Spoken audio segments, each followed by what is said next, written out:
welcome back to WRPL. It's the podcast where we talk about all the things we are watching, reading, playing, and listening to. My name's Ben. And I'm Steve. How's it going, Steve? It's going all right, Ben. Good. Going all right. Glad to hear it. Today's a weird episode. We both don't have like a main... Or we each have our own main topics. We don't have anything that we both saw. So our main topics are 3 major releases of this weekend. I'll say 2 major releases and 1 independent release. Which I think is the first time we've seen this many opening weekend movies for one episode. But not the same thing. I don't know. I think maybe there's been we both saw 2 and I saw 1 of them. But yeah, you could be right. I mean, we've seen a bunch of stuff in a given week or whatever, but I don't know if we've seen 3 separate movies that came out the same day. Probably not. And neither one of us can do a deep dive because the other person hasn't seen it. That's true. That will keep this episode nice and short. Great. And then, we don't have to suffer through bullshit that we don't want to see anyway. So let's start with a roll. Okay. 8. Oh, I said you were going to get 11. All right. I said I was getting a 17. You said I was getting a 14. Split the difference. 15 and a half. Do they have halves on dice? We can make it. 11. All right. Okay. And what An does average that mean? of 9. Nothing. Nothing. It doesn't affect anything. Yeah, we really need to look back at the end of the episode. Was this a 9.5 episode? Or should we have rated it higher? It's the fate, the gods, the juju. I don't know. All right, so you don't have really anything, right? I have I was going to say a TV show, but I guess it's more of a TV special. Yeah. A TV special, something I listen to, and my main topic. Okay, well, let me just start with a little gripe. And it's stupid to complain about because... You complaining about stupid things? Out of character, I know, but bear with me. Okay. So, Solar Opposites came back. Uh-huh. Have you started it at all? I have not. Okay. This is the season where Corvo is not Justin Roiland anymore. Correct. It's Dan Stevens. It's interesting. It's not great, but it's not bad. You do get used to it. By episode 4, you kind of forget, and it's like, yeah, this is just what Corvo sounds like. You don't even think about it. But I think there's 11 episodes this season. I got to episode 5. And then I was so excited to come back the next night and try to finish off. I wanted to finish off the season before this episode. And the people that we borrow Hulu from decided to cancel their Hulu. So I don't know when I'll see the second half of Solar Opposites. And that really bugs me. And how many streaming services do you personally pay for? I pay for Netflix and HBO, but I have HBO on cable, so I get HBO Max for free. Got it. I'm sorry, Max. And so it's Netflix. Okay. Yeah, but I also pay for cable, so I do have the major thing. That's why I don't want to pay for Hulu. Yeah, because it's just good if you don't have cable.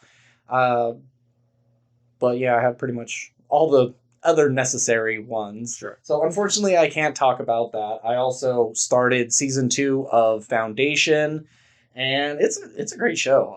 It's one of the more interesting sci-fi shows out there. They do things you don't expect, and since it's so far flung in the future, you can do crazy scientific things. You remember in Guardians 2 when I remember you scoffing very much at Rocket spraying the broken ship and it was just repairing it. And you're like, that's so dumb. That doesn't make any sense. Well, this is a world where that's nothing.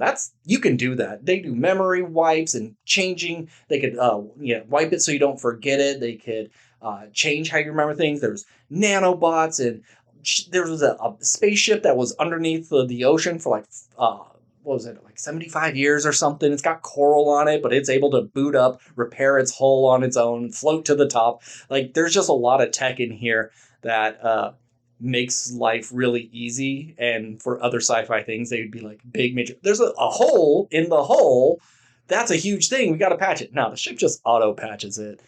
So it's really interesting to see, what can you do with some of these bigger sci-fi concepts?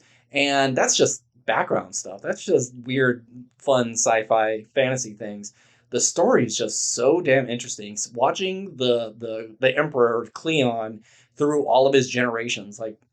In last season, your Lee Pace character, hard-nosed, absolute piece of shit, and one of them that we're following right now is a bit more softened, and every version of themselves, once they get cloned, they're going through things differently. So just, this person could have been considered like, what a hero. They started this war because those people were bad dudes. Well, the next generation after him has to deal with like ramifications of the war. So his outlook is totally different. And then the younger version of him could be completely disassociated, disillusioned in the whole thing. So yeah, like at times you'd have the youngest one is the most naive and the oldest one's a little more forgiving, and the middle day is just the hard nose. And now we have like the younger one being like, dude, you're fucking up my legacy. You're taking us down a path that I'm gonna have to live with. So that's the most interesting stuff. The main characters and the psycho history, it's still really cool, really weird and inventive, but I'm not as invested in that as I am with the Empire kind of falling down. But it's a great show. I would say you got Apple. Watch an episode or two, but it is a show that you go like, why did this happen? And it's not even until now in season 2 that some of these answers are being told. It's just really good, and I'm enjoying it a lot more than I think other people. I think like Silo is a good normie sci-fi show. My mom would like Silo. Yeah, it's lost for it's lost, but it's vertical. It's lost in Snowpiercer, but vertical. That's pretty much the best way to describe it. It's like this meets that. Yeah. Oh, and I got a this meets that Okay. for later. So, but this is a little high. I don't want to say highbrow, but it's definitely something you have to pay attention to and not just be on your phone. So yeah, my mom wouldn't watch Foundation, but she would love Silo. All right. I have 2 questions, one about Solar Opposites, one about Foundation. Okay.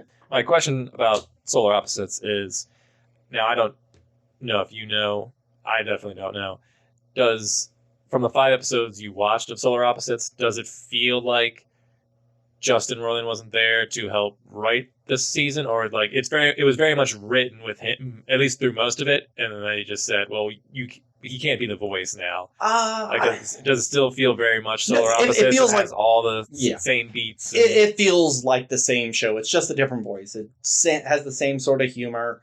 Corvo's just a little different. I think you could still tell his writing is in there, but you could say the same thing about Rick and Morty, and he hasn't written a Rick and Morty episode since maybe season 2. So the voice of the show is a lot of their writers anyways, so they're handling it very, very well. We're still getting, Silver Space Cops, and we're still getting Wall stories. Yeah. Everything is pretty much the same. Okay.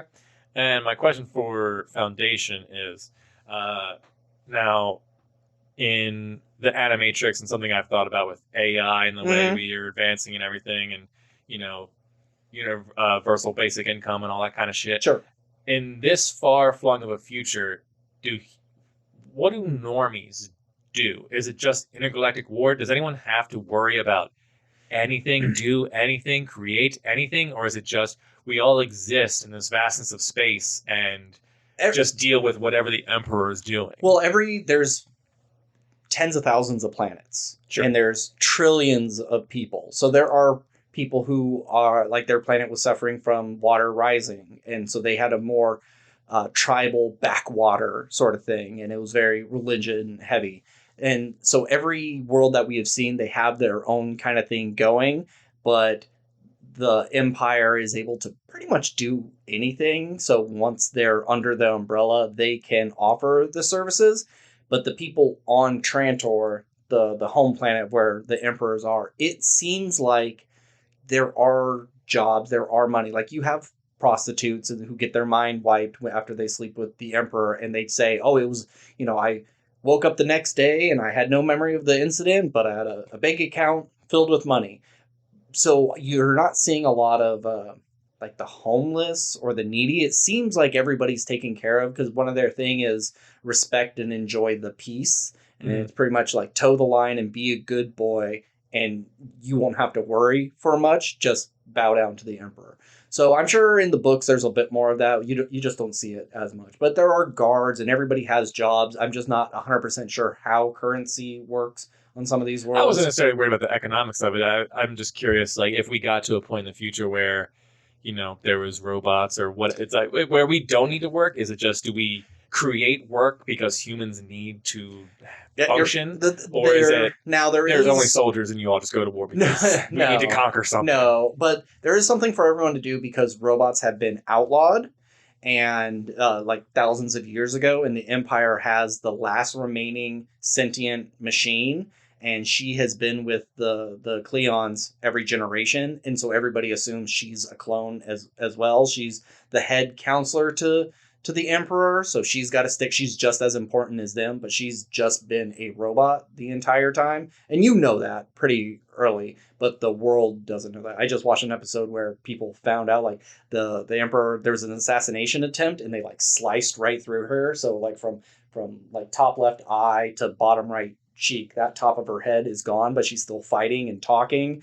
And they, obviously since they could do mind wipes and stuff, they all the surgeons and people, they've all gone through the treatment. They don't remember the Emperor ever being, an attempt on his life ever happened. Nobody remembers a robot, but now some footage has gotten out to this. The Emperor has never taken like a wife because you don't need lineage. You just clone yourselves. They're called exponents. They're not my son. You're not my grandpa. We're not really brothers, even though they do say brother. We are the same man. And so he's breaking tradition by marrying this woman who her whole family in the line of succession died in one huge tragedy. And she's trying to figure out, did the Emperor have something to do with it? Because the Empire is crumbling. And if he marries her, she's in control of a big chunk of the sector and tons and tons of followers. But she knows nothing about politics. She was the fun-loving princess. So he's marrying her. Smart political move. Yeah. She gets the safety of him. He gets to rule more worlds and show, look, we can learn, we can evolve. And they just found out that his right-hand woman, Desmeralda? Something like that. Desmeralda? Something. That she's a robot. And this is like a mind-blowing. I haven't watched the next episode yet, but it's a big, big reveal for them. And it's really fun. Last question. Okay. Do they all have weird sci-fi names, or is there people like Mike? Well, there's like one of the main girls. Her name is Gail, but it's Gaal.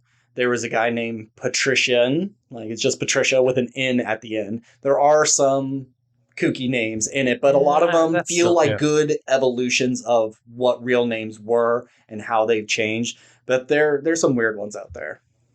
I assume there would be some weird ones. I just wasn't sure if there were also some kind of basic. The main guy is Harry Selton, but it's Hari. So it's a lot of it. I read this book from the 21st century, and I go by Jack Reacher. No, nothing like that. Like, the name John McClane has like stayed in and has been some cool dude. But there are some good. There's a lot of people who they've never even touched a book. A character sees one for the first time. It's like, I've never held a book. They've been outlawed by the Empire forever. The only information we get is through our 3D tablet projectors.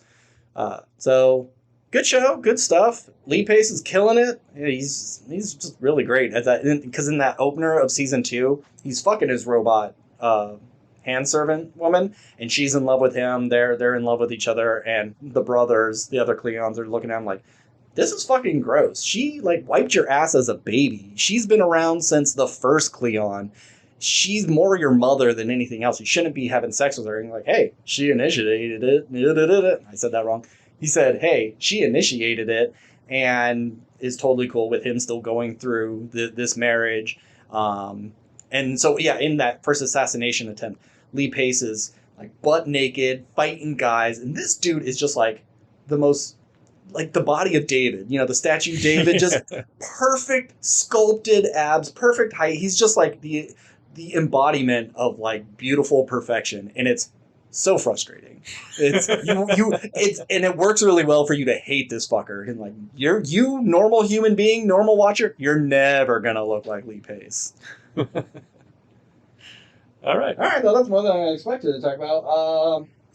Let's do one of yours. Okay. This one will be real quick. I listened to something. I've been listening to the same couple podcasts over and over again. Sometimes I'll try a new thing. It doesn't really stick.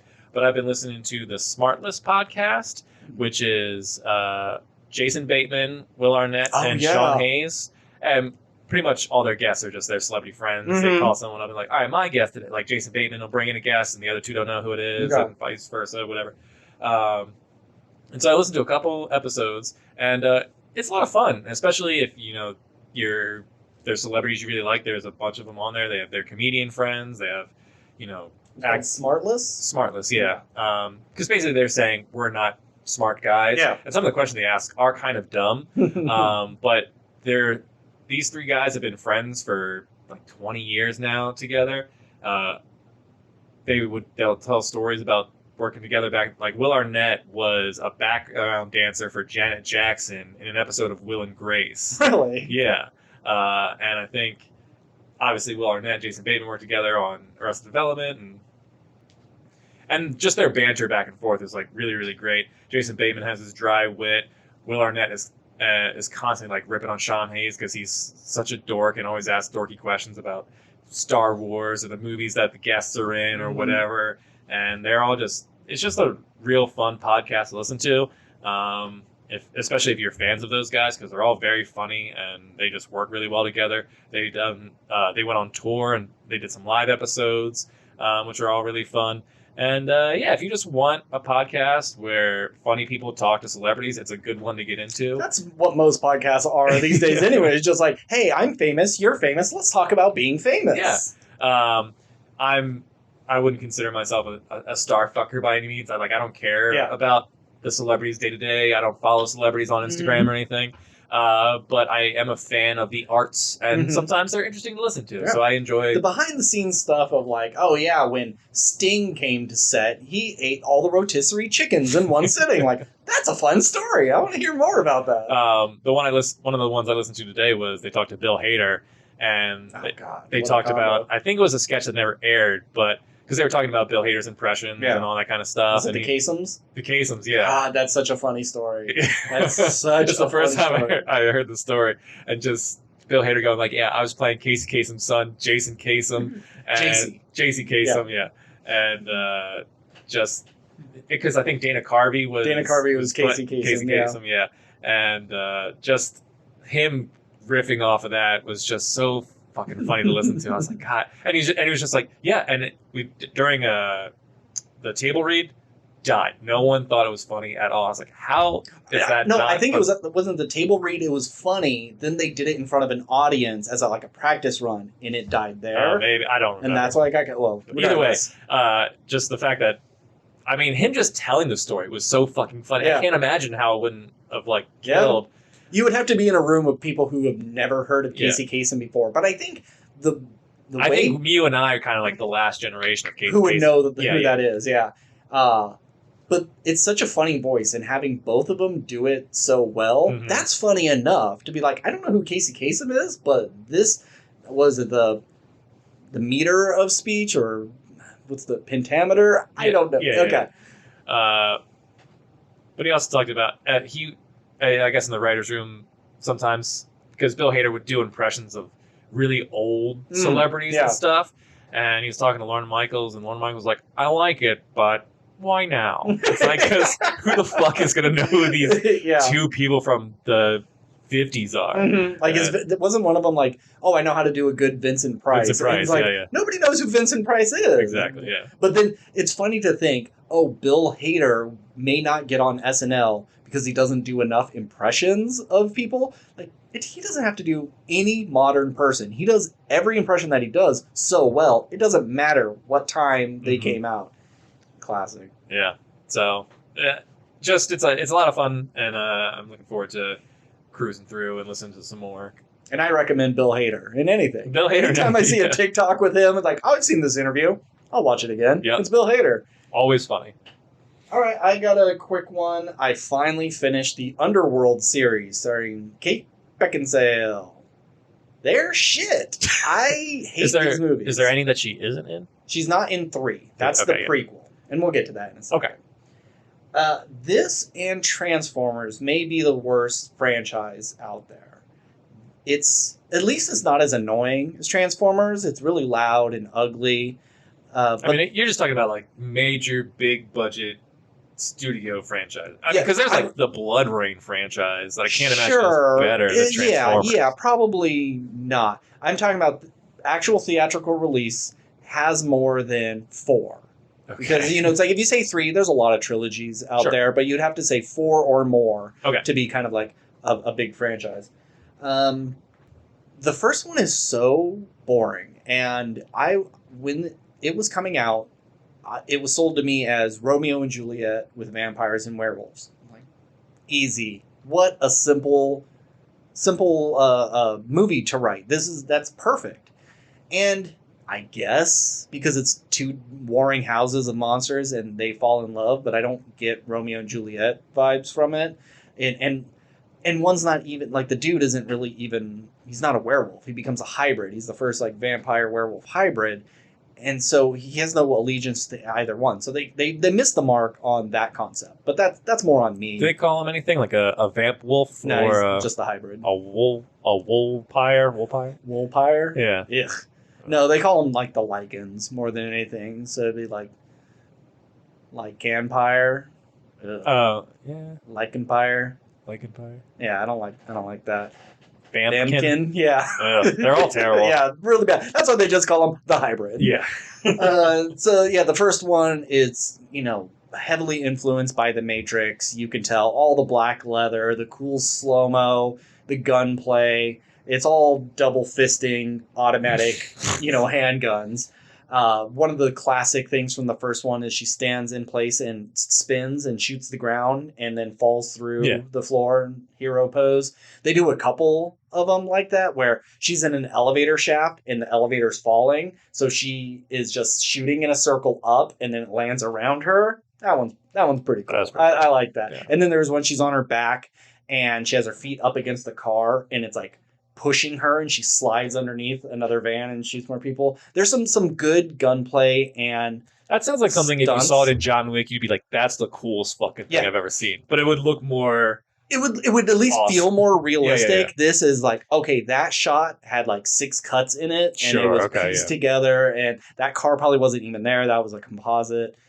I think the werewolf transforming effects are pretty good. The vampires look fine, but it's that classic we're so important and we're rich and powerful, but you don't know how you don't see them infiltrating governments or they seem to have this unlimited money because it's old money or something. You don't. Yeah, they put 1 gold coin in the bank 500 years ago. It built up interest over time. But for how many like secret warehouses that are actually just a place for them to lay low or get guns and all this tech that they have. You would have to be running some multi-billion-dollar company to make this work. And of course, the werewolves are a little more of the street toughs. They're not as fancy. Yeah, sharks and jets all over again. So the first one was just boring. Everything's blue and gray, and it's boring. Second one is worse.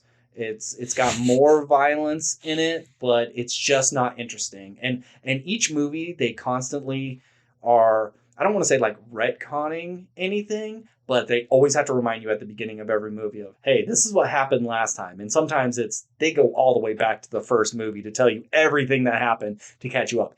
You don't need any of that. You could go into any of these and the plot is so thin. All people talk about is the plot. You get it. They don't need to catch anyone up. The third it's all exposition throughout this. Pretty much. Yeah, okay. And so he's a hybrid. She's a vampire. They're in love and they're on the run. And they've killed all the elders, both werewolf and vampire. And now they're out for blood. The third one is a prequel. And it has I don't remember her name, but she looks like Kate Beckinsale. She was in that movie Doomsday. She just has a Kate Beckinsale look. She's the Great Value version of it. And she's not bad. And the third one is actually my favorite. The prequel it does the most retconning of what happened in the past with werewolves, but I think it's the most fun. But she's really bad. I wish it was Kate Beckinsale, because she's had plastic surgery on her lips, and you can tell. Mm-hmm. So there are some shots where the angle of the camera and where the light is, that lip is just like off her face like a duckbill. She just has a neutral face and it is just hanging out there. And it's very distracting. But it's the most entertaining of all of them. Fourth one is, oh, I don't know what happened. I woke up in a cryotube. It's 15 years later, and now everybody in the world knows vampires and werewolves exist. And I'm like, oh, okay. This is a more fun concept. Like, get it out of the shadows. And it is probably my second favorite. But it's just her trying to hunt down the hybrid because that's the love of her life, and their love is never ending. And yeah. But they were forced to have a child while they were unconscious, like in a lab. Mm-hmm. And so she's the first natural born hybrid. And so it's about her and both sides trying to get her because her blood is so fucking special. And then it just kind of ends. She doesn't find him. And then the final one, it's I still gotta find him. Now everyone's after my daughter, and it's just this constant hunt of like, gotta find him, gotta find her, on the run, and it's so boring. And it's got all, it's got like Charles Dance and Bill Nighy, like the two old men who are most perfect to play vampires. They're in it, and then it's fun seeing Michael Sheen. He was one of the head werewolves, and then he was one of the head vampires in Twilight. And it's like, he's just got one of those faces. Yeah. He could play Frost and Frost Nixon. He could play a DJ in Tron, and he could be a vampire and a werewolf. But these movies suck. They squander their concept, and all these stories can be told in probably 3 movies if you really condense them. Yeah. But yeah, I was gonna, like, I've always been a Resident Evil fan more than they came out around the same time, and they're kind of competing. Definitely from the same realm of movies. Yeah, badass chicks just fucking up, horror movie monsters. And Resident Evil was always more dumb and bigger, but they would shoot things in the day. It was silly. And this takes itself so serious, and it's just not fun. There's no character to Kate Beckinsale's character. I can't even tell you what her name is. I watched 5 movies with her, and I can't even say what it is. What is it? Celine. There you go. Yeah, it took me she's a death dealer. I don't know. It just the idea of Romeo and Juliet with werewolves and vampires is a great concept, but then it falls into a lot of the same boring cliches we've seen before. It doesn't do anything interesting, and so it's a pass. I'm not smashing it, regardless of all the sexy vampires that are inside. The first one was, do you know if it was 2002, 2004? I'm gonna say 2002. Okay. Underworld 2003. Damn. A year off. Underworld Evolution 2006. Underworld Rise of the Lycans 2009. That's my favorite. And then Underworld Awakening 2012. Underworld Blood Wars 2016. I think it's weird to say that an Underworld movie came out in 2016. That feels early 2000s only. Yeah. And apparently a 6th movie is in the works to cap off this amazing series with these wonderful characters. I've never seen a single one of these. It's one of those things, I think, I had... 2003 is probably around the time I was getting into cinema and, expanding my Horizon IFC channel or whatever, seeing movies like Clerks for the first time or something like that. Seeing the classics, the real films, and not just the popcorn garbage. No matter... I think the first Underworld movie came out, and I could just tell, I think this looks bad. Yeah. And I had no desire to see it. To this day, I have no desire to see any of the Underworld movies, and it's crazy that it's been going on for as long as it has. Mm-hmm. And I never hear anyone talk about it. No. And Kate Beckinsale, Underworld, I think, is the movie that launched her into... I think would make her more of a household name, yeah. And I know I've seen her in movies, but name another Kate Beckinsale movie. The Total Recall remake. Okay. And what's it? Whiteout. She was in Whiteout. Do you remember that? No. She was like in Antarctica, and the wind's blowing so hard out, it's a whiteout, and then a bad thing happens. And she did that Adam Sandler movie. Click. She was in Click. I was gonna say I think it's Click, but I couldn't remember because I have seen Click, unfortunately. With the dude from Grosse Pointe Blank. What's his name? He's in all the dumb shit now. Point is, like, she's gotten work, but I never ever felt like Kate Beckinsale was a big star. No. That's all I'm saying. No, she was just a pretty face and got to have her own franchise. But I think it's very similar to like Mila Jovovich. Yeah. You know, and Resident Evil. She got to lead this thing, but she's not going to be a super mega star. People know that name, but they probably couldn't tell you much else besides Resident Evil that she was in. Yeah. But I mean, I feel like I could see Mila Jovovich having an affection for Resident Evil. She could go like, I know they aren't great, but they're kind of like my. Sure. They're my husband directed and wrote most of them. I had a good time with these films. I met a lot of cool people. Like, this was a good time where I could see Kate Beckinsale going like, yeah, I fucking hate the Underworld movies, but they're my franchise, so Mama's gonna get paid. And I would feel for her because she's always wearing like high heels and tight leather and doing these crazy acrobatics, and that's got to be rough. No. But yeah, I don't bother. You've waited this long. Good. Don't bother. You sold me on not seeing it after I sold myself. All right, let's do the next one of yours. So the other thing I saw this week was the Invincible special on Amazon Prime, the Adam Eve special, which I don't like her name. What's up? I don't like her name. Oh, especially if her dad's name wasn't Adam, that's weird. Hmm. Her dad's name's Adam. He's a dick, and she goes by Adam Eve. I know it's atoms, and she's changing molecules and stuff, but just make her dad's name Brian or something. Why does he have to be an Adam as well? That's weird. Anywho, sorry. You brought it up a couple of weeks ago and said how great it was, and so it's only like 30 no, it's or like 40, 50 minutes. 50 minutes, whatever. Yeah.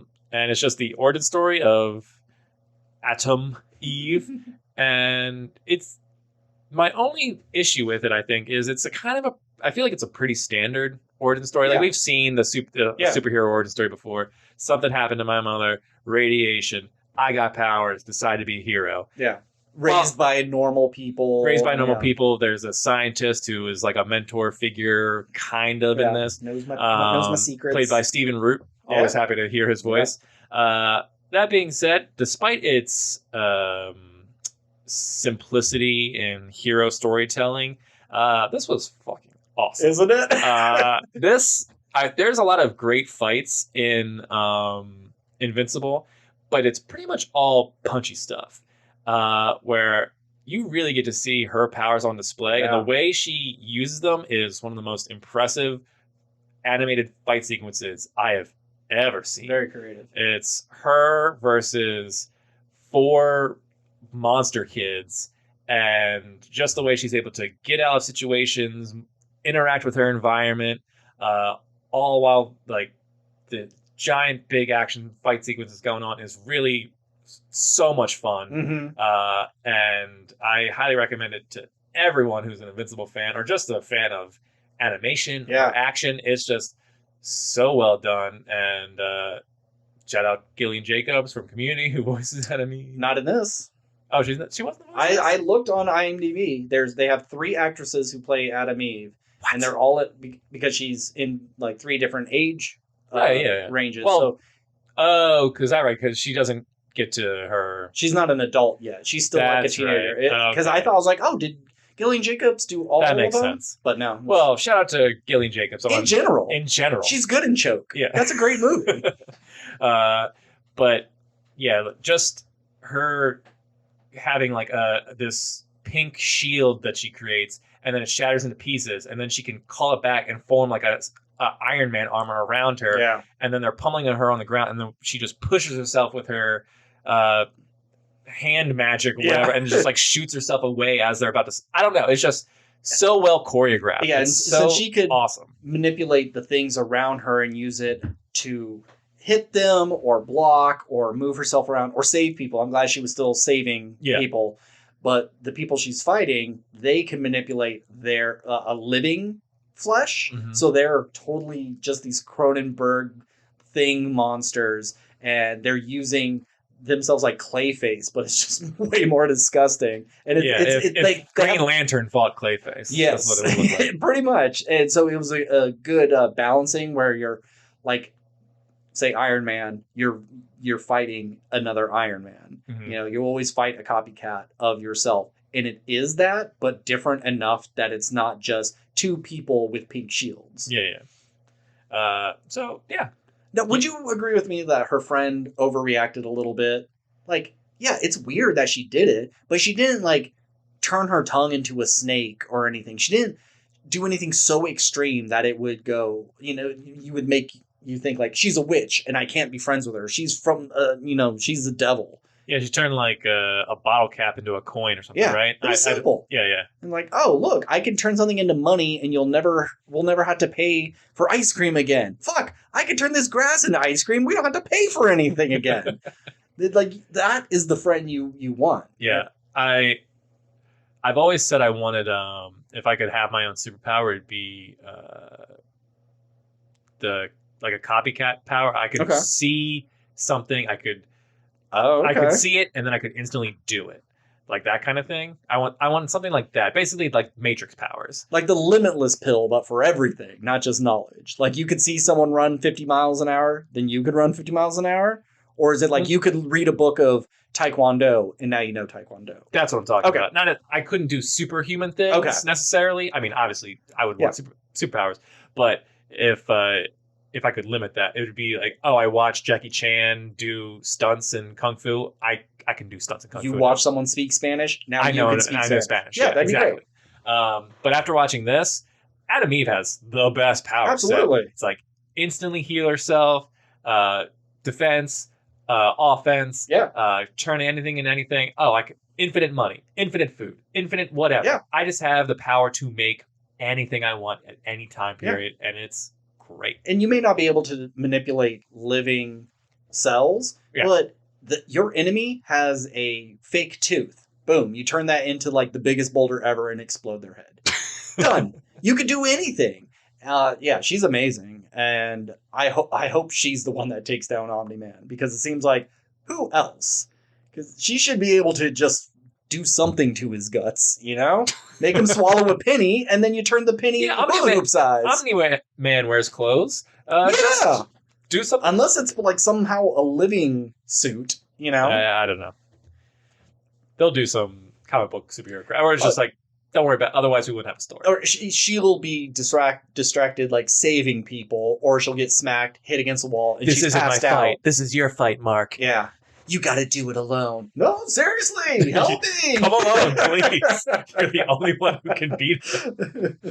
But yeah, so Invincible, Adam Eve, great special. I would love to see more of these from different characters. Yeah. I don't know if they will, but it was a nice little snack before the main course of season 2 coming October? November? Very soon. Unfortunately, only, the 6 episodes, but we could handle it. Just don't release them all at one time, Amazon. They're good about that. Week by week, make us wait the month and a half. They'll do 2 or 3, and then week to week. Don't do 3. If you only have 6, I can understand 2, but don't give me 3. Don't make me already halfway done by the first night. Just give me spoon feed them out. I want to savor this, because I'll that's one of the problems about watching Solar Opposites when they dump them all. Is I plow through them, and it's like, was there a funny joke? I know there were, but I can't remember any of them because I don't get to just sit and digest. Yeah. Speaking of funny, have you been watching Futurama at all? No. You need to. This season's great. I started the first episode. I got, I think, 3 minutes in, and I got something else to do, and I just haven't gotten back to it. I totally get it. But if you like Futurama, watch it. This latest one was Nibbler was getting dumber, and they said there was a parasite in his litter box, so they shrink down to go in, and it's a Dune parody. Of course. So, there's dung beetles in it. They're like, no, it's not pronounced dung. It's pronounced Dune.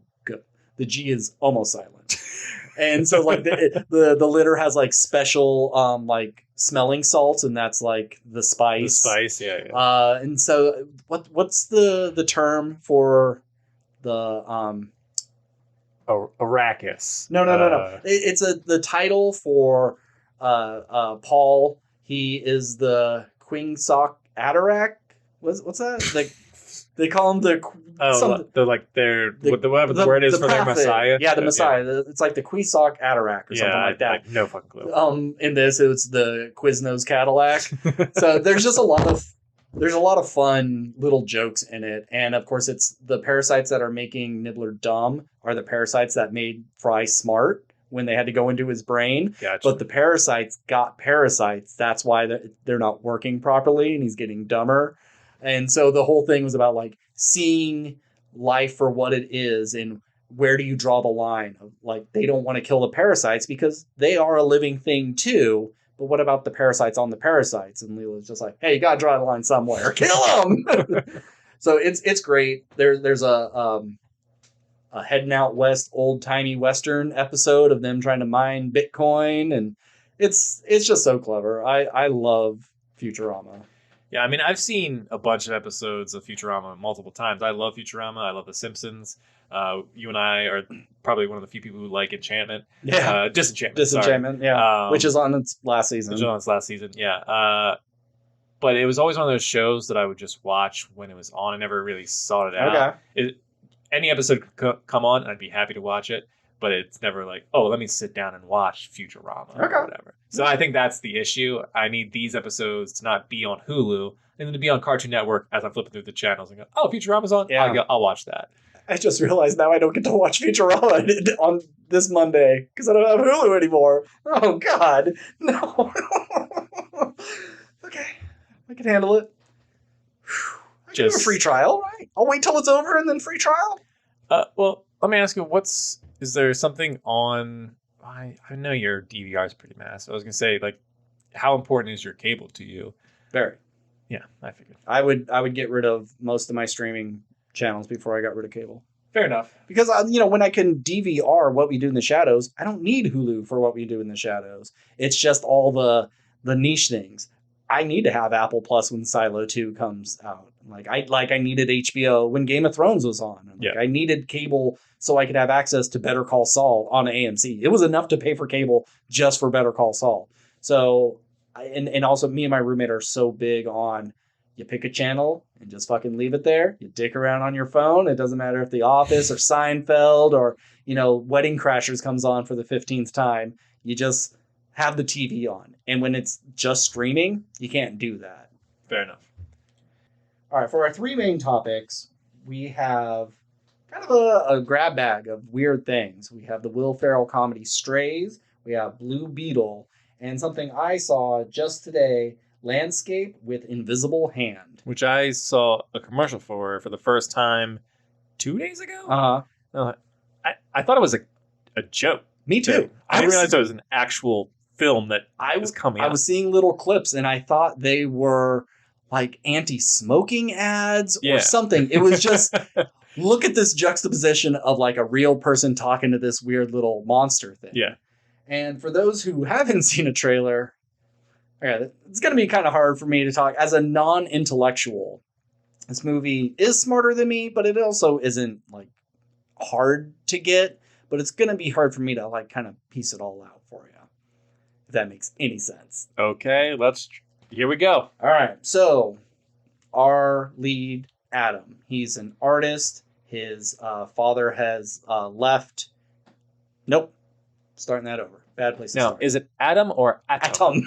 Let me start that over. All right, the year is 2029. Aliens have come to Earth. They were like threatened by the government, but over time they have seen they are more of a benefit to us. They can help us with our technology and everything that they didn't pose a threat. So now they've kind of taken up shop. They have these huge floating cities that just fly over the country, and the top elite, the people who have kind of ascended either with money or power and everything, they get to live up top. Everyone on Earth it's kind of the slums now. It's not quite apocalyptic yet, but you can see this is the start. People are losing their homes and living out of their cars, just normal families living under freeways because there's no real economy anymore. The aliens have the aliens are called the VUV, VUVV. And every time they say they create something, this is good for humans, create something for humanity. Well, the Vov just do it and then kind of outbid the humans. And now all these humans lose their jobs. And so they're kind of the elite. They have all the power, all the money. So the obvious themes is the class inequality. Right. And, the things that they have that they don't need anymore, they just drop from their ship. They find kind of open areas and drop it. And we kind of scavenge it, hoping we can sell it. But you're selling it to your neighbor who also doesn't have any money. And they talk about, well, they don't want us to have this. They'd rather drop it from the sky and break it than give us a handout. So Adam is a young artist. His father has decided to go west to try to do something. He had a chance to work with the aliens years ago, but out of principle did not, and ended up kind of losing everything. And so he left the family and went west, because that's what you do when times are tough. Everybody goes west. Mm-hmm. So Adam meets a woman named Chloe, which was kind of weird because she kind of looks like Chloe Grace Moretz.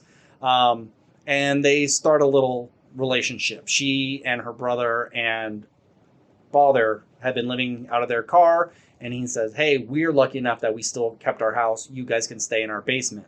So they're welcomed in. They're eating these like weird gelatinous cubes that I think it's like the only thing people could afford to eat.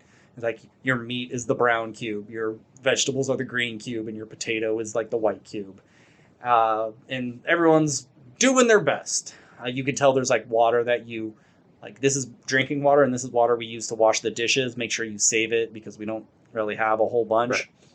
So this Chloe and Adam decide, since they're going to start a relationship, they can project their all their thoughts and what they see to the aliens.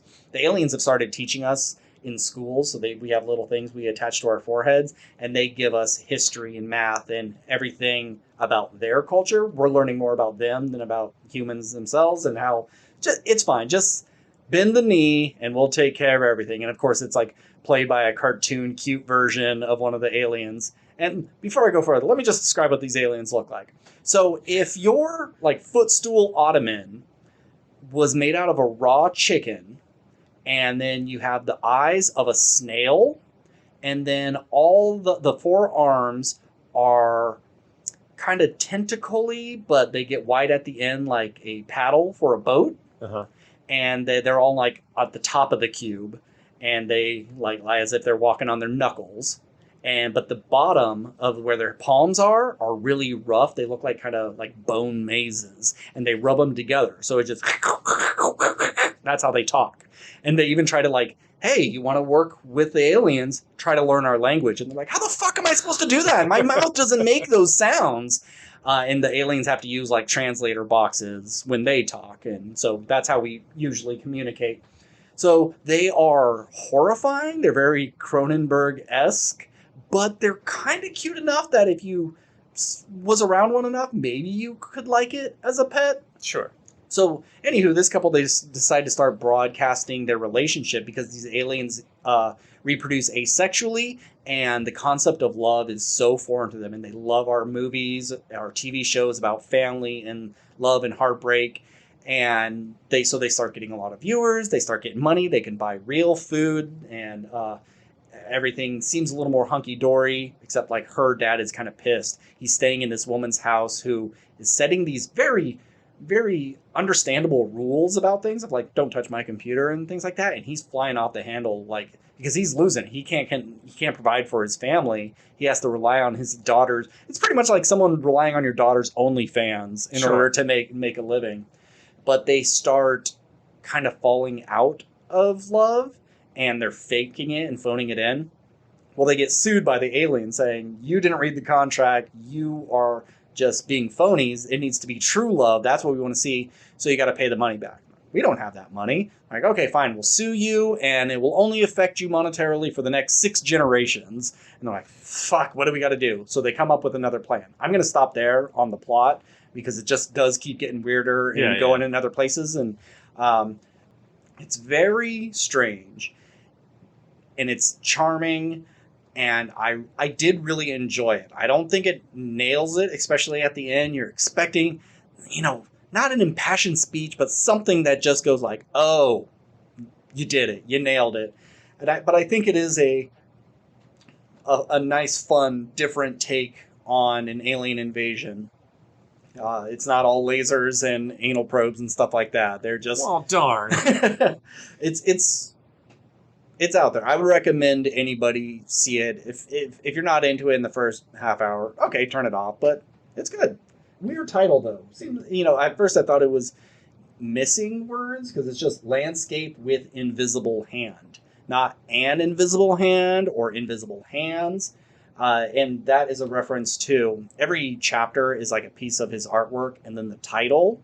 And this is the title of his last piece of work. So it makes a little more sense when it is a title of a piece of art.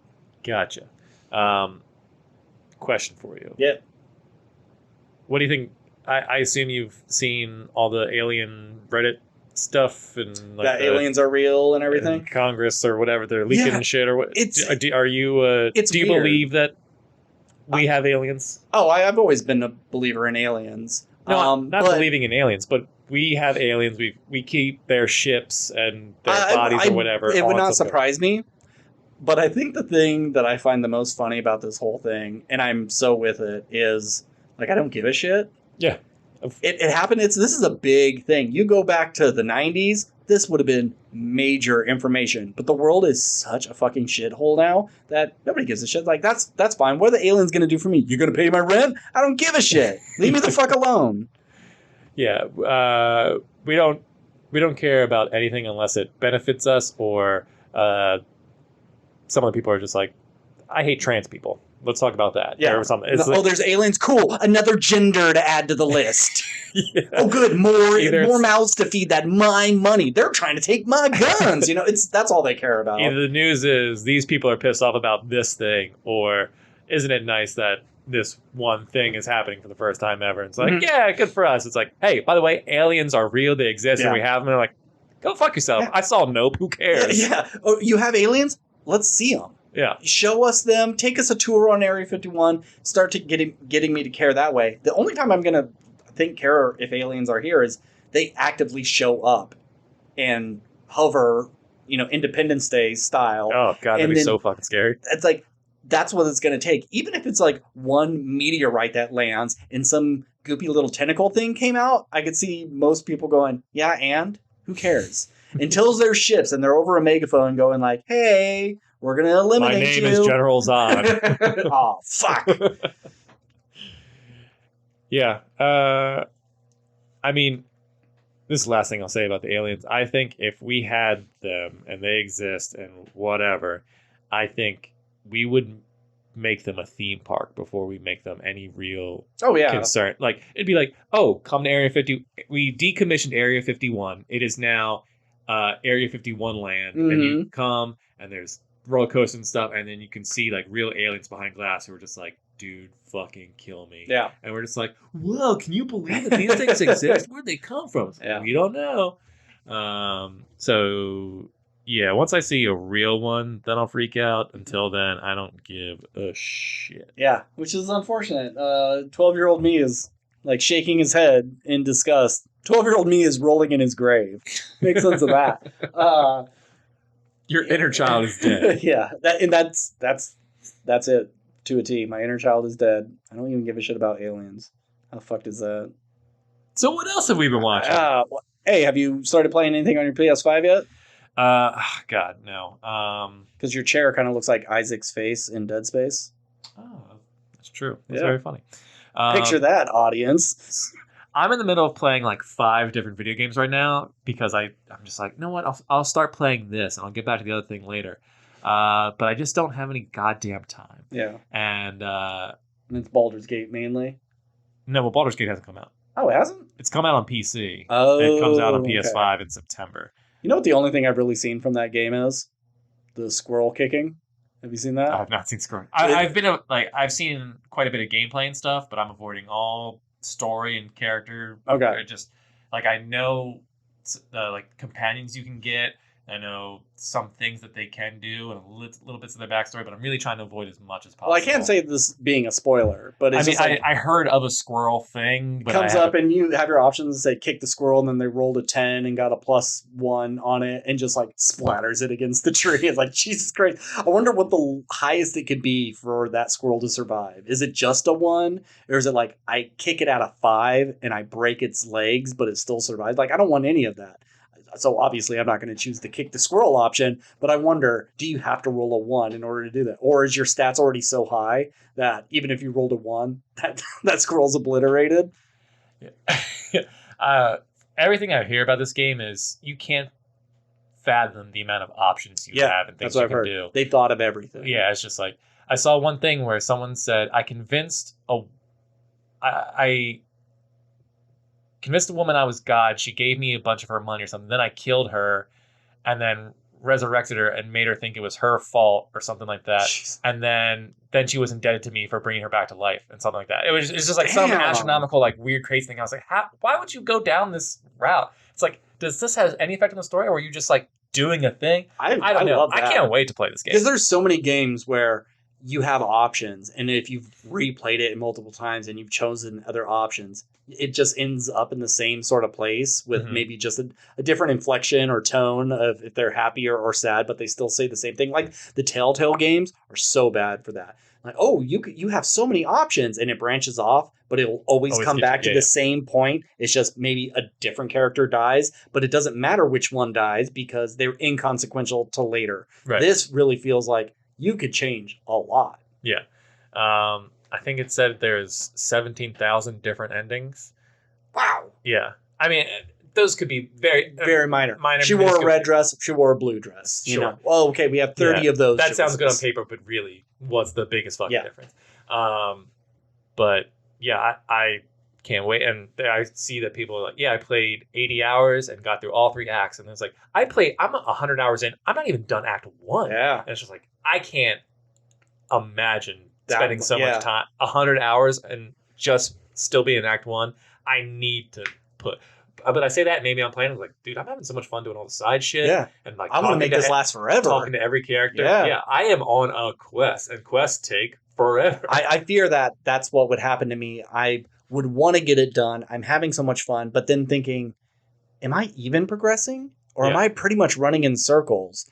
Just kind of doing these mundane nothing I'm casting things. Speak to animals to talk to this squirrel who gives me this information about this other thing. So then I spend 20 hours doing this mission. It's like, oh, that was to get a +1 sword. I have a +3 now. Yeah. Like, I didn't need that at all. I didn't need that. Yeah. Anyway, but you asked me about my PS5. The only game I have so far is Dead Space, and I've been very excited to play it.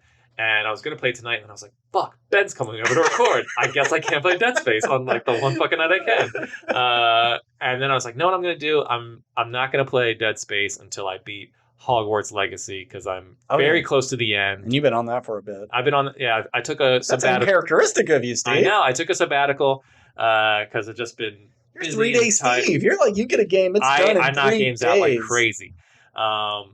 And it's like, part of me wants to finish Endling and Sackboy. But those are games, they're not really that much story driven. Sure. They're just cute games that I play with my wife. Yeah. So those I don't really care about finishing, but I would like to. And then I also started the newest Legend of Zelda game, and I put like 10 hours plus in that. And I'm at like the second temple, and like I haven't played that for at least a week. And so I want to get to Dead Space so fucking bad. But I also only want to play Dead Space at night, so I have to wait for my son to fall asleep. But you're in the basement. It's not light down. Or can you tell it's daytime when you're down here in the day? I mean, you can. There's light that comes in through the bottom window. But I mean, they have curtains on them, and I want to put headphones on, but when he's awake and my wife's awake, it's just I can't do it. Kids just screaming, and you're like, wow, it feels like there's a baby dying somewhere in this game. And so it gets to nighttime. It's like, finally, he's asleep. I can play. And I'm like, fuck, I'm tired. I got to go to sleep. And it's just been a nightmare. So I spent all this money on PS5 like a week and a half ago, 2 weeks, and I still haven't fucking played it. You hear that, Steve Son? He says, having a child is a nightmare. Look what you've done to your father.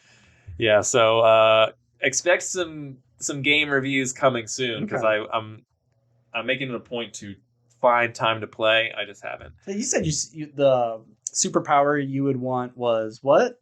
besides like that? I mean, mimicry or whatever. okay, being able to like instantly learn any sort of skill. I think you need time freezing so you can play your games, watch your movies, Or at least a clone to be able to duplicate myself. Okay. It's like, all right, bud, you're on baby duty Yeah. today. I'm on games, and then tomorrow we'll switch. Yeah, Or multiple like, man party powers. Yeah, because when he comes back, he knows everything. He experienced all of it. yeah, I have one guy going to the theater to watch a movie, one guy taking care of my kid, and then another version of me just playing video One games. person going to work. Yeah, Actually, I probably have 3 people going to work. I have multiple jobs. Yeah, fire all these people, hire me. I will do every job, and I make. I've thought of that, of like working at a warehouse and go, oh, you have all these orders to fill? I will do it myself. How many employees? You have 200? You pay me 100 employees worth, and I will get it all done faster, 10 times quicker, and just duplicate myself. Yeah. But the only problem is, when it comes back, you remember and feel everything. Well, at least if it's multiple man's powers. Sure. Obviously, if you have your magic genie, you could put your own spin on it. If 10 of his people got punched in the same spot and then comes back, it feels like he got punched 10 times in that spot. So you work 100 shifts and they all come back on you, it may just kill you. But I'd make that a caveat. If you ever find a genie, make sure you... I wouldn't want that monkey paw situation. Yeah. Yeah, because like if I... Like, let's say one of your clones or duplicates gets their leg run over by a pallet jack machine or something like that, and the leg comes off. And you would feel it, but your leg wouldn't come off. Okay. Yeah. That's what I assumed it was going to say, but... Yeah, you would scream in pain and go, oh my God, you'd feel it. It would be okay, and you'd eventually get over it, but it would feel like it. Yeah, I don't want it. That's why you gotta put the caveats. I want to be able to retain all the information that they learn without any of the physical or bodily functions that they have. Yeah, I don't want my mind to collapse from too much info. Too much info. Yeah, and what if they all eat a meal, then they come back and now you got like 100th version of yourselves? Like, Jesus. Anyway, we're going off a tangent. Yeah, so that was Landscape with Invisible Hand. So Steve, we got the 2 big ones. Okay, I imagine you could go off on Blue Beetle for a while, so and I'm gonna. So I will go and talk about Strays. So I had no desire to see this movie. Stray is the story of Reggie, a dog who loves his owner, but his owner doesn't love him, and he doesn't realize it. And his owner drops him off 3 hours away, and it's a journey of Reggie trying to get back to his owner. After he meets a group of other dogs who are like, hey man, your owner doesn't give a shit about you. And Reggie realizes like, oh, okay, well I'm going to go back and find him and then bite his dick off. It's a R-rated comedy and with talking dogs. It's not animated. And it's exactly what you think it is. Okay. In terms of, you see the trailer, that's what it is. But do they waste all the good jokes in the trailer? No. I think for me, the majority of the jokes are on par with what's in the trailer. Okay. Like, I watched this movie and I wasn't disappointed because it's exactly what I thought it was going to be. I laughed maybe twice, 2.5 times. Because the problem is there's good actors doing the voices, and I think they're delivering the material effectively. I think it's just the concept that doesn't work. I think maybe if this was animated, it could have worked in the same vein as Sausage Party. Because Sausage Party is dick jokes, sex jokes, fart joke, all that stuff, all that crude humor, but because it's like food and animated, you can kind of buy into it a little bit more, where this is, because they're real dogs and it's like, this is reality, but you're seeing them talk like humans, it just seems off. It seems like this is the kind of movie they would have made in the 90s and early 2000s. Like, there's a reason they don't make these kind of movies anymore, because they just don't look good. Yeah. Our animal mouth replacement technology has gotten a lot better since the 90s. I mean, it's not, what was that, talking horse from the 50s? Oh, Mr. Ed. Mr. Ed. Yeah, it's not peanut butter on the gums. Yeah. It's not But it's not just dogs. The visual going, effect of them, the like, visual effect of them talking is fine, but you know, but this style of movie hasn't but existed this, for a while. yeah. And I think direction-wise, there's nothing interesting about it. I think the jokes, while delivered effective, it's all low-hanging fruit of just like, oh, well, I think the humans are up to something. Why else would they be collecting our poop? Ha ha ha. Okay. And that's the other problem with the movie is that dogs will understand certain things about human culture and not about other things. Okay. Like Reggie knows what a gnome is and that he's wearing a tunic as he's having sex with this gnome, but at the same time they'll just be like, but not know what beer is. No, they know what beer is. Okay. But at the same time, Reggie's owner will call him a little shit fucker and fuck you, I hate you, and all this stuff. He's like, oh man, he really does like me. He just does. Yeah. He understands English because like humans will talk to them and be like, yeah, I get it. But other times, like the rules of how these dogs understand the world, they're playing fast and loose. Yeah, it doesn't quite make sense to me. I'm going to tell you my favorite joke of the movie, which is a joke no one else in the theater laughed at, but I was like, this is a classic Steve joke. And it's not a pun or anything. There's a cameo by Dennis Quaid so there's a point in the movie where Jamie Foxx's character, he's a very small dog, gets picked up by a hawk. Mm-hmm. And Dennis Quaid is like looking through his binoculars, and he's a bird watcher. Mm-hmm. And he sees a bird, and he's like, "Oh, a golden Maryland finch or something." I don't know. It's like, let me jot that down in my birding journal. And he opens up the page to like log it, and it just says bird, bird, bird, bird, with like check marks next to it. So that's a good joke. Yeah, I fucking love that joke. No one else. They were like, that's kind of dumb. They were all like every poop joke or whatever. Yeah. People were just cackling, laughing. I feared that it would be all the good setups for good runs of jokes are shown in the trailer, but we only get a little bit of it, a taste of where these jokes are going, and then everything left in the movie is this should have been cut. This joke goes on too long. Like, take they eat the mushrooms. Yeah. And, oh, look, one turns animated, one turns into a sock puppet. That's a good opening for a joke. Now, where are they going to take it? Oh, they take it too far and it gets dumb. So like that, for example, I think there's enough extra material in that drug sequence that you don't see in the trailer that is equally funny. Quotation mark funny, yeah. There's some stuff where it's just like, this is every sort of, it's Homeward Bound meets The Hangover. Okay. And it just kind of hinges on that concept. It's the same way of, Good Boys is about, wouldn't it be funny if middle schoolers cursed and drank and stuff? Wouldn't it be funny if dogs cursed and drank and all that? It's just, how do we do these adult jokes, but put a twist on it for dogs or kids kids or whatever. So it's all the same sort of material you've seen before kind of stuff. It's just more extreme because according to IMDb trivia, the internet trivia source that shall not be named. You could say IMDb. Well, you gave me shit about using IMDb last time. No, I said you did a good job of telling the synopsis without having to use it. It's fine to do research, right? But to read straight from anyway, apparently this is the first R-rated movie with talking like real animals. Okay. Everything else has been G or PG or whatever. Or maybe PG-13, so this is the first like R-rated comedy with like real dogs. Okay, I guess. I forget why I brought that up, but anywho, this movie is. I would give it a C- because I think it could be a D, but there are some parts that were kind of funny, and I think this movie could have worked if it was done.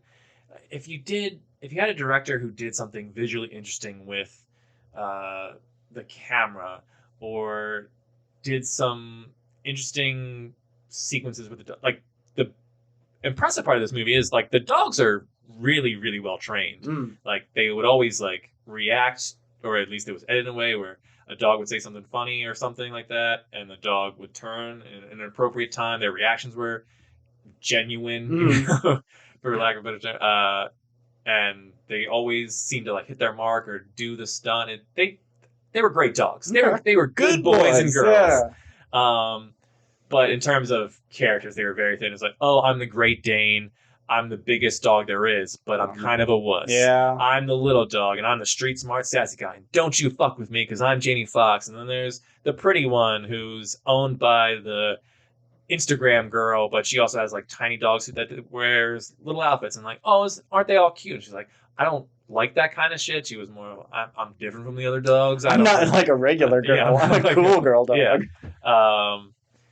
So it was just, they try to do some heart emotional stuff in the vein of like Jessie and Toy Story 2 kind of stuff, but that sequence didn't really do anything for me. You know, I kind of wish they went a little bit darker and maybe killed a dog or something. Spoiler, no dogs die in this movie. But did they bite his dick off? I don't want to spoil anything. I'm asking you to spoil it. All right, if you don't want to know, jump 2 minutes ahead. Yeah, they bite his dick off. Oh, good. Reggie comes home to Will Forte and is just like, hey, man, I want you to know you treat me like a piece of shit, and go fuck yourself. I'm out of here. But really all Will Forte hears is a whatever. So Reggie decides to turn his life around. I'm going to go back with my real friends, my real family, because you don't appreciate me. And then he goes to leave, and then Will Forte's like, I'm going to fucking kill this dog. And then the other dog's person. So then it becomes Will Forte trying to murder 4 different dogs. Okay. And I was like, oh, wow, this is like pretty dark. And then they all team up and are able to pin him down. Nice. Like 2 dogs bite his pant legs and pull his legs apart, and then the Great Dane holds him down with his balls. That's awesome. And like the Great Dane's arms come into frame, like almost like 2 puppet dog hands, and like push him down. I was like, that's kind of a funny shot. So I'll give the director credit for that shot. And then Reggie just runs and just like gnaws his. Does it do it in slow mo with a funny pop song or something? Yeah. Okay. It is a pop song. It's Miley Cyrus "Wrecking Ball." Okay, that works. So I came in like and just like you just see him. Does he eat it or just rip it off? I mean, he's biting through sweatpants, and eventually you see like blood in that area, but you don't actually see. Okay, he doesn't run off with a dick in his mouth. No. Okay, I thought maybe he'd split it with his friends. There is a dick in this movie, but it's just a dog dick. Oh, okay. Yeah. Cool. That's the other, big joke of the movie, or running joke of the movie is, the Great Dane's dick is so big. And wow. Yeah. That's a good joke. Yeah. So anyway, that's Strays. It is, my theater was actually packed. I was in a smaller theater. Mm-hmm. So it could probably fit 50 or so people. It probably had like 40 in it. Oh, okay. Pretty decent though. And they all seemed to really enjoy this movie and laughed quite a bit. I barely laughed at all. It was driving me crazy because I wanted to laugh. Yeah. It's a shame that comedies don't do well anymore. We had the No Hard Feelings and this, and they're different spectrums of comedy, but both of them aren't doing as well as they'd hoped. Yeah. Just to kind of reinforce that what the studios are thinking, this is not what people want, and it's just an ebb and flow thing. The only consistent thing has been horror movies. Every year, horror movies always stick around, and they always deliver. Maybe more than other years, maybe less. Maybe it's there was a lot of horror this year, but it was PG-13, so it wasn't as blood. But horror always sticks around. Comedies come and go, war, westerns, everything. Right now, we are still in the superhero thing. We're probably on the back end of that, which, God damn it, once again, I had something to ask you up top, but I forgot, and you don't care, but it's superhero related, so let's just talk about it right now, real quick. There's a rumor going around that Avengers Secret Wars is going to be a reboot or the final movie in the MCU, and everything that happens afterward is going to be this kind of soft reboot for the entire series. So I don't know if that means we're wiping the slate completely clean, because it would also be Fox's X-Men stuff that gets wiped, and we'll be hopping into a new dimension where the X-Men already exist. Maybe Captain America hasn't been unfrozen yet. Say the Avengers hasn't been assembled, and eventually we'll get down the line and recasting and remaking those movies? Or is it enough of a reboot to show you, yeah, we are going someplace else, but we're still going to focus on maybe, say, Kate Bishop and do the Young Avengers and stuff, like things that we've already established that we haven't capitalized on. We're still going to use it, but we're still washing the slate clean of everything else. I'm not sure if is this a Kang thing. Shit, we don't know how to deal with this whole Kang Dynasty thing. We'll see how it all shakes out after Loki, but I don't 100% believe this, because I feel we have movies or things already set in line for after Secret Wars, but that's the last Avengers. It's like Kang Dynasty and then Secret Wars, and still no Fantastic Four news or X-Men news or anything. So since that's so much further down the line, maybe it could be a reboot of all of it. What do you think? As long as Ezra Miller's the new Kang, I don't see where we could go wrong here. No, I have no real opinion, because it's gonna be what it's gonna be, and I'll probably see it, I guess. Listeners to the podcast know I'm not. I've kind of. I'm still on the train, but like I'm on the caboose, ready to get off at the next stop. You know, you got one foot off, and you're just looking for that soft, grassy knoll you could hop off and roll down safely. But it's I'm waiting for the bridge metal. where there's the lake at the bottom, so I can jump in. But the beams are coming too fast, and you're going to smack into it. So maybe next bridge. I'll jump off next bridge. Yeah. And you just keep holding on. So, I just keep thinking, it's so funny how, Creed 3 came out, and we're just like, God damn, Jonathan Majors, or at least I was. Yeah. I remember going, Jonathan Majors is so great. I could see him and everything. Superstar. He's superstar. This guy is the fucking shit. Cut to the following week. So Jonathan Majors fucked up. God damn it. But I just hope it's not a Marvel going, let's do a thing. Let's do an Ezra Miller WB Flash thing. Let's just sit and wait, and maybe enough people will stop caring as much. Because, hey, Ezra Miller was like holding people hostage. He was grooming children. At least, Jonathan Majors, he's just kind of bad to women. I mean, come on, what's worse, Ezra Miller did so much worse. This is just, it's an isolated thing. And I fear that they are hoping that people feel that way so they can continue with their Kang Dynasty. We're going to have to cut this, because I don't know if people know you're joking. No, I am joking. I am obviously joking. No, they're both very bad. But if I had to say one or the other, yeah, I guess being mean, rude, and abusive to one person is better than... Sports stars beat their wives and still get to play. Yeah. So. It's better than grooming children and kidnapping a family that puts you up. Anyway, I guess what I would say is that, this could very less so about Jonathan Majors and just be, hey, all of our TV shows are tanking. Lots of people... I also think it's kind of that...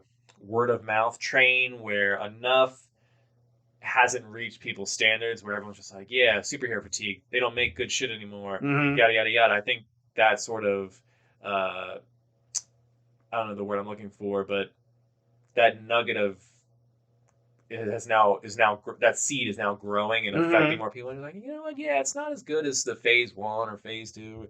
It stopped being good after Infinity War. And so maybe it's just them going like, after this point, we can suck up till here because we've already established contracts have been made, deals have been made, we're shooting shit. There's kind of no going back, and then this is their opportunity to go, well, we're just going to scrap it, start from the beginning, and then hopefully, I would hope that their idea is, let's just make less, but what do we make? Make it really fucking good. Yeah. But I don't know if... I think it could work, especially if you go... We're pumping our brakes on our Avengers stuff because we want to focus on Fantastic Four, X-Men, Daredevil, those sorts of things that Fox focused on back in the day. It makes sense to reboot it. Yeah. How do you work mutants into this world and they haven't already been established? It just doesn't work. So maybe it's smarter for them to take the next 15 years working on Spider-Man, X-Men, Fantastic Four, and these characters. And by the time we get to Captain America again, it's been 20 years. And people will go, yeah, let's do that all again. Yeah, I could definitely see it being one of those things where 20 years from now, we're watching the documentary, or 10 years, it's like, well, the Michael Jordan, The Last Dance, but it's of the MCU. It's like, well, at this point in the MCU's career, they were at the high, there was billions of dollars or whatever, and then everyone said superhero fatigue set in, and Marvel's TV cinematic universe was really tanking, and nothing was very good, and so fans were abandoning Marvel, all blah, blah, blah. And then this thing came out, and it relaunched the franchise, and I think we're in the downward, but there is going to be an upward trajectory. I think Marvel, and it's too big to fail. Disney's been churning out garbage shit for forever. People still gobble it up. Still gobble with a smile. I don't think, as much as people are complaining, I think more than ever about Marvel, I don't think that they're gonna stop, or it's gonna be just good enough to. What else are you gonna fucking watch? Mm-hmm. This is what we're giving you. I'm hoping. I mean, we've talked about it before, where we see something like Everything Everywhere All at Once, and hopefully this is the upward trajectory of, we'll do smaller indie things that have cool high concept kind of things, because we're so tired of only seeing the big budget shit that's all the same and formulaic. I'm hoping for that, and maybe we will get that, but I can also just see, Marvel started making good shit again, so this is what we're going to continue to watch. Yeah. So anyway. Next week we'll cast the Disney Marvel timeline. Who's going to play Kevin Feige? Who's Bob Iger? We're going to cast all the behind the scenes guys. All right. Speaking of superhero fatigue, let's talk about Blue Beetle. Blue Beetle. And I don't think it's fatigue of the audience. I think this is Warner Brothers superhero fatigue of just, we already had it in the books. It was already being made before we decided to scrap all of it. So let's get it out there. You're saying this is producers at Warner Brothers saying this? Yeah, let's get it done. Oh shit, we still have an Aquaman to get through. Fuck. So this is either second to last of the DCEU, or this is the first of James Gunn's DCU. Because the fun thing about this is you could use this in James Gunn's movies. It looks like a DCEU. It looks like it fits in with BVS, with especially like Shazam or The Flash. It has that same look. But if you needed to take this character and redo it for James Gunn, there wouldn't really be a point. Nando said it best on his review of it, is if you are going to do an origin story for this character, that's what this is. You would just be making the same movie. You may have different jokes, you may have a different villain, but it pretty much is this. So what you would do is take him out and use what you want to use and forget the rest. George Lopez, him calling Batman a fascist, if that doesn't work for James Gunn thing, you would just forget it. Doesn't really matter, doesn't play a part in the bigger picture. We're just going to take him out and use him how we want. And I feel bad for Warner Brothers, because this is kind of like the DC Spider-Man, or he's considered the DC Spider-Man. Sure. He has great power. With great power comes great responsibility. He's a young kid who had this thrust upon him. He's fun-loving and he likes being a hero. This could have been like the fun thing that lightens up the DCEU. Not the Flash. Even though the Flash can be a comedic character, this would have been... I would have much rather seen this character in Justice League than the Flash. So it's a shame that they didn't get a chance to do their fun character. But I'm over Zack Snyder's universe. I'm happy for it to be done. This movie's not very good. Okay. I think a lot of people will like it, and I shouldn't say it's not good. It's perfectly fine. There's nothing really all that bad about it. I don't like his family. I find them annoying. I think the comedy that comes from them, like, look, grandma's got a huge machine gun. Isn't that funny? Grandmas don't use machine guns. That stuff gets old. I've never liked George Lopez, so all of his stuff I don't think is very good, and he's in it a lot more than I expected. He's kind of like the second lead. Is he the Alfred to his Batman? Kinda, yeah. Okay. He's a sidekick, and like there's like his sister and then the woman he likes, they kind of, one of them should be the second lead, but they're split between two people, and so they kind of get shared for third billing, I'd say. Right. So this movie is pretty competent. The special effects look pretty good. I like, what's his name? Jolo?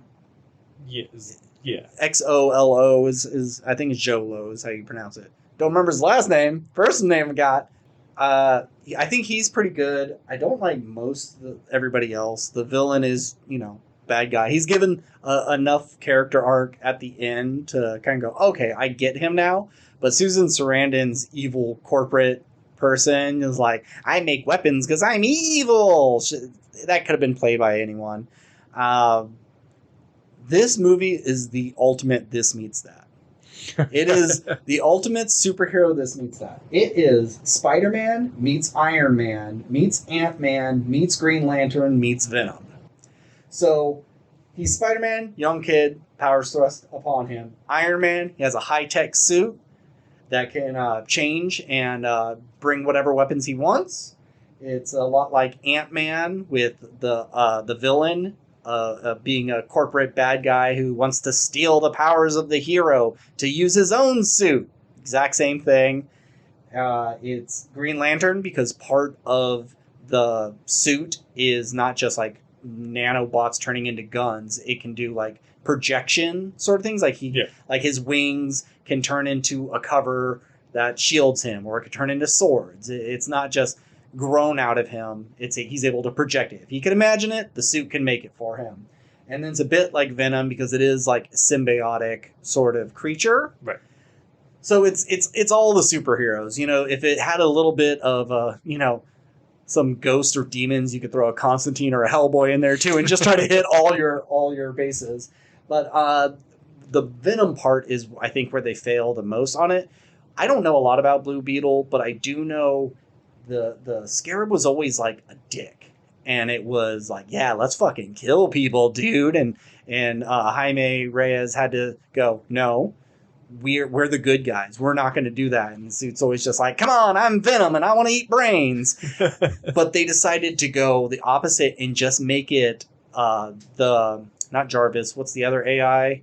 Friday. Friday, yeah. It's just a woman's voice like, well, Jaime, I can make whatever you want me to. And it's boring. It's supposed to be an aggressive thing. And I get them not wanting to parallel Venom, but it can still be like a pleasant woman's robot voice, but make it say malicious things. See, I would want the voice to kind of go in the opposite direction of just being obsessed with death, but in like a suicidal, self-hating way. Okay. I think that could be kind of fun, of just this suit that can't die, but just wishes it could. And that's what makes it the Blue Beetle, because it's just sad all the time. And so it's up to Jaime's character to kind of be like that's the funniness of it. It's just, he's trying to tell the suit to cheer up, and, the suit kind of bumps him out sometimes, but, he has to, he's the upbeat hero type. So he's like, no, we're going to do the right thing. And the suit's just kind of like, okay, activating shields. But I think that could be a funny back and forth. Yeah.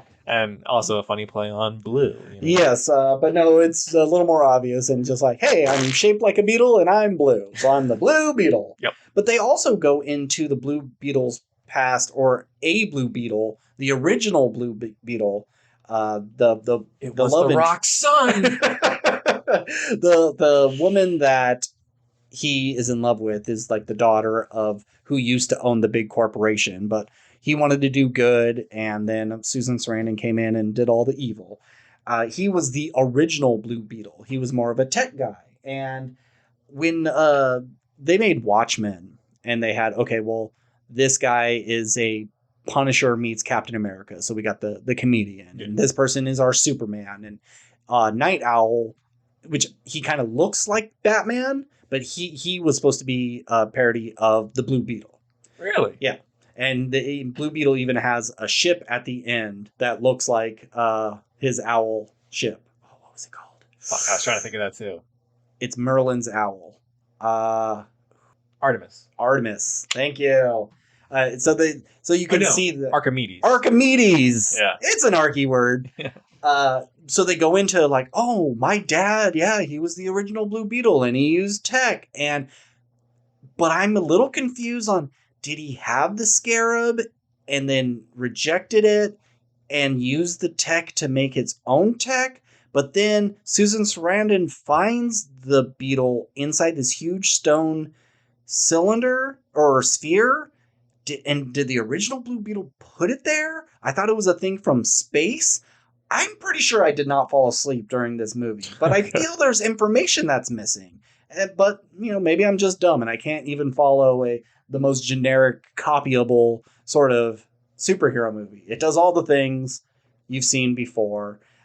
It does them perfectly fine. But when I see another superhero movie, I don't want more of the same. If this came out not too long after Iron Man, it probably would have been pretty great. If this came out during, Fantastic Four, Ghost Rider, Hulk era, it would have been an amazing movie. But we've seen this so many times that I was just so completely unengaged with everything because I had seen it before. And then hoping that his power of family could win me over, but I didn't really like any of them. They all just feel like, he's walking in for his big interview, and so they're all, making jokes and hooting and hollering to embarrass him, and it's supposed to be fun and playful, but it just comes off as annoying. I didn't like a lot of this movie. Yeah, I would say I remember watching the trailer, and I mean, there's stuff in the trailer that I liked, but it felt like I saw this movie back in 2004. Yeah. Or something. It's so weird that they still make superhero movies like this. Fight a bad guy that has the same powers as you, is a different color. Check.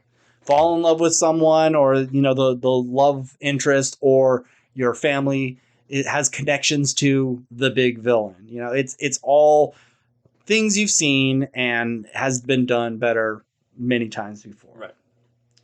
Let's see. I have a couple of notes, but they only really are worth mentioning if you had seen it, know what I'm talking about. So there's something like, there was a startup sound on a device on the back of George Lopez trucks, and it sounded like the actually intro music. It sounded almost exactly like it. The bad guy's name is OMAC, and it's like one man army. Oh shit, what does the C stand for? Command, one man army control, something like that. It's a word that's been around forever. But he has this armor suit on, and he's beating up Blue Beetle, but his whole lower body is exposed. And the whole time I'm just like, oh my god, shoot him in the fucking dick. His dick is not covered. Just kill him. And then when they zoom into the OMAC factory where they have all these things they're going to put on soldiers' backs that will act as the scarab, it just looked like the Matrix sleep pods. It was all just these red towers. Of course, it's smaller. They weren't enormous like that. But it just, even visually, you're ripping off some other movie for this interesting effect. It was just Matrix stuff. There's a Motley Crue song. He's suiting up and he's about to go fight. And it felt just like an AC/DC song for Iron Man. It's let's get a hair metal song for this cool action sequence. There is a... I have bug fart with sound. I know there was was there a... Oh, yes, it was the big flying ship or something. It spins around and it's going to do its rocket blast and then goes burp. It makes a little fart sound. I think that's what it is. Okay. Guillermo from What We Do in the Shadows, Harvey Guillen, I think. Guillen. He's Guillermo de la Cruz, which in Spanish is of the cross, and he's a vampire hunter. He has Helsing blood in his family, so it's a fun last name for him. He's in this again. He has a long name, and he rattles it off, and at the very end, it's de la Cruz as well. So he's another de la Cruz in a second thing. He also is one of the voices of one of the dogs in Strays. Okay, yeah, just a small little part, but he's been having a year or two. He's coming up. I'm seeing him in a lot more stuff. But man, this last episode of What We Do in the Shadows may have been one of the worst. There's some funny stuff in it, but there's a whole mixing vampire DNA with random animals, and they're turning into like little monster creatures that he has to put down, and it's kind of embarrassing. It's not very funny. Oh. One of their big missteps this season. But anyhow, the only other note I have is power of family, and it's always just the family comes together to save the day. So that's where it's a little different than Spider-Man. Spider-Man keeps it from his family. This happened to him in front of his whole family, so they always knew from the beginning. He didn't really have to hide it at all. But I'm probably going to give this movie like a D+. It's perfectly fine if that's all you give a shit about, but I'm just so tired of seeing this story told again and again.